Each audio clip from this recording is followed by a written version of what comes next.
সাহাবীর নাম আবু উমামা।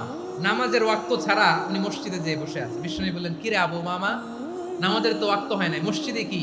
সাহাবী বলে, হুমুমুন লাজিমাতনি ওয়া দুয়ুন।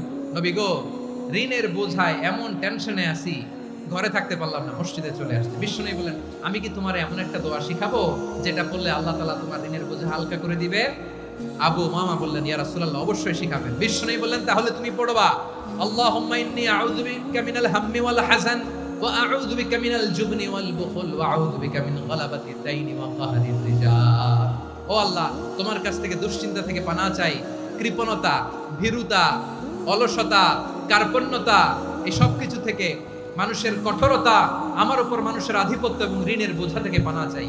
এই দোয়াটা যখন বিষ্ণুনবী শিখাই দিলেন, আবু উমামা বারবার এই দোয়া করেন, আল্লাহুম্মা ইন্নী আউযু বিকা মিনাল হাম্মি ওয়াল হাযান ওয়া আউযু বিকা মিনাল আজজি ওয়াল কাসাল ওয়া আউযু বিকা মিনাল জুবনি ওয়াল বুখল ওয়া আউযু বিকা মিন গালাবাতিদ দাইনি ওয়া কাহরির রিজাল।